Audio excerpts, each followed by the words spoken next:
بسم اللہ الرحمن الرحیم۔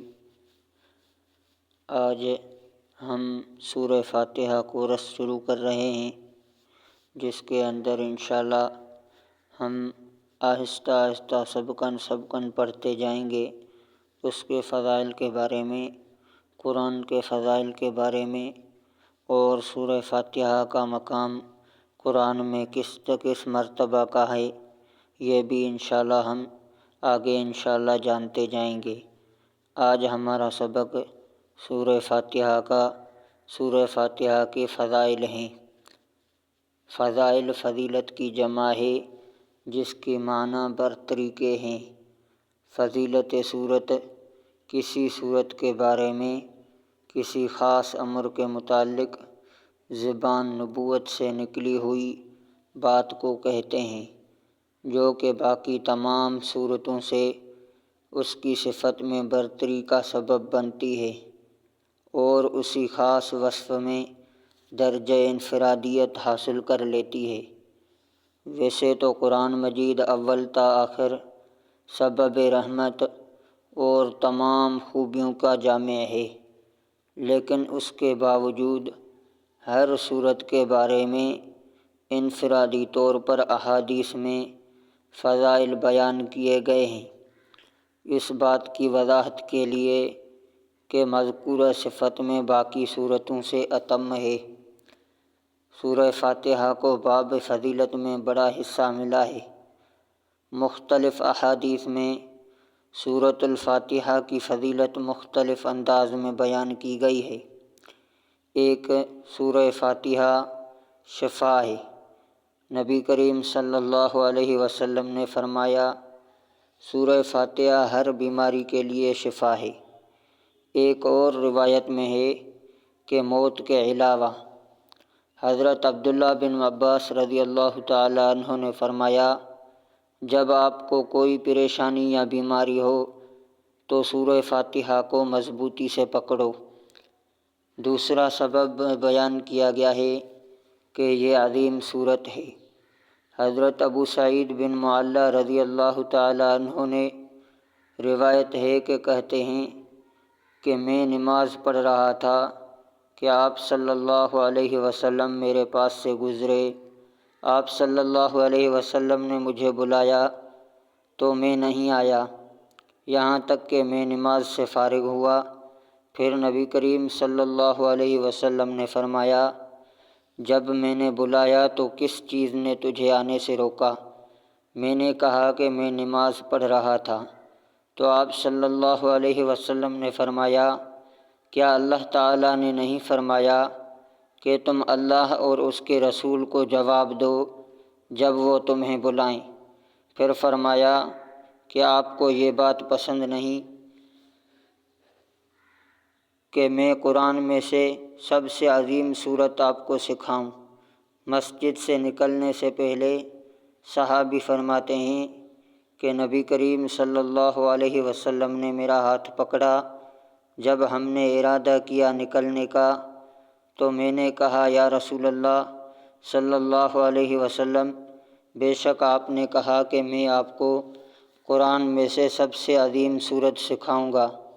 آپ صلی اللہ علیہ وسلم نے فرمایا، الحمدللہ رب العالمین۔ اور یہ سورت فاتحہ بندے اور رب کے درمیان میں تقسیم کی گئی ہے۔ حدیث قدسی ہے کہ سورہ فاتحہ میرے اور میرے بندے کے درمیان دو حصوں میں تقسیم کی گئی ہے، اور میرے بندے کے لیے وہ ہے جو وہ مانگتا ہے۔ جب بندہ کہتا ہے الحمدللہ رب العالمین تو اللہ کہتا ہے کہ میرے بندے نے میری تعریف کی، اور جب بندہ کہتا ہے الرحمن الرحیم تو اللہ تعالیٰ فرماتے ہیں کہ میرے بندے نے میری ثنا کی۔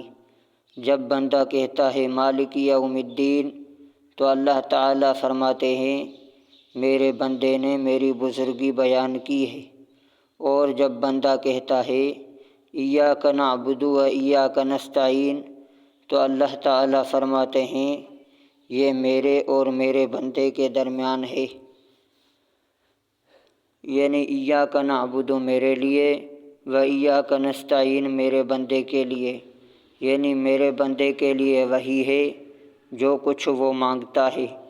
اور جب اہدنا الصراط المستقیم سے لے کر آخر تک غیر المغضوب علیہم ولا الضالین تک کہتا ہے تو اللہ تعالیٰ فرماتے ہیں کہ یہ میرے بندے کے لیے ہے اور میرے بندے کے لیے وہی ہے جو اس نے مانگا۔ اس حدیث میں قبولیت دعا کا اعزاز بھی حاصل ہوتا ہے۔ اس طرح اللہ تعالیٰ کے قرب کے منازل طے کرنے کا ایک آسان راستہ بھی سورہ فاتحہ میں بیان کر دیا گیا کہ تدریجاً بندہ اللہ تعالیٰ کے قریب ہوتا چلا جاتا ہے، یہاں تک کہ تمام پردے ہٹ جاتے ہیں، اور آخری حکم ہوتا ہے کہ میرے بندے کے لیے وہی ہے جو کچھ اس نے مانگا۔ اسی طرح جیسے جیسے بندہ اپنے رب سے باتیں کرتا ہے تو اللہ تعالیٰ اپنے اس بندے کو جواب دیتے چلے جاتے ہیں، اور بندہ اپنے رب سے گفتگو کرتا جاتا ہے، اور اسی گفتگو کا ذریعہ سورہ فاتحہ ہے۔ سورہ فاتحہ عرش کا خزانہ بھی ہے۔ حدیث قدسی ہے کہ اللہ تعالیٰ فرماتے ہیں فاتحہ میرے عرش کے خزانوں میں سے ایک خزانہ ہے۔ اس حدیث مبارکہ سے یہ معلوم ہوا کہ سورہ فاتحہ میں علوم و معارف کا ایک خزانہ موجود ہے، اور بہت سے مسائل دنیاوی اور اخروی کا حل اسی میں بیان کیا گیا ہے۔ شفا بوسیلہ فاتحہ، یعنی فاتحہ کے وسیلے کے ذریعے شفا حاصل کرنا۔ حدیث کی روشنی میں ہے، بخاری شریف کی ایک طویل روایت ہے جس کا خلاصہ یہ ہے کہ آپ صلی اللہ علیہ وسلم کے صحابہ رضی اللہ عنہ کسی محاذ سے واپس آئے تو ایک جگہ کسی گاؤں میں ٹھہرنے کا ارادہ کیا۔ جب صحابہ نے گاؤں یعنی بستی والوں کو رات ٹکانے کا کہا تو انہوں نے کہا کہ تم نے اپنے دین کو چھوڑ کر محمد صلی اللہ علیہ وسلم کے دین کو اپنایا ہے، لہذا ہم آپ لوگوں کو یہاں نہیں رہنے دے سکتے۔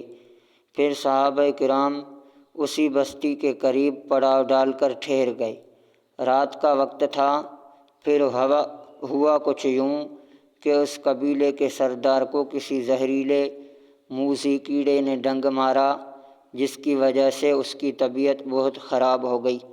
انہوں نے اس وقت کا جو رائج علاج و معالجہ تھا وہ کیا، اپنی طرف سے ہر کوشش کی، لیکن افاقہ نہ ہوا۔ بالآخر اس قبیلے سے ایک شخص صحابہ کرام رضوان اللہ کے پاس آیا اور کہا کہ کیا تم میں سے کوئی دم کرنے والا ہے؟ تو حضرت ابو سعید خدری رضی اللہ تعالی عنہ نے کہا ہاں، لیکن اجرت میں ہم 30 بکریاں لیں گے۔ تو اس نے ہاں کر دی۔ پھر حضرت ابو سعید خدری رضی اللہ عنہ ان کے ساتھ گئے اور سورہ فاتحہ پڑھ کر دم کیا۔ گویا قبیلے کے سردار کو اپنی تکلیف بھول گئی، یعنی اس کو ایسے محسوس ہوا کہ جیسے اسے کبھی کوئی تکلیف ہوئی ہی نہیں تھی۔ پھر فرمایا حضرت ابو سعید خدری رضی اللہ عنہ نے کہ اپنی شرط پوری کرو، بکریاں ہمارے حوالے کرو۔ چنانچہ انہوں نے ان سے بکریاں گن کر لے لی۔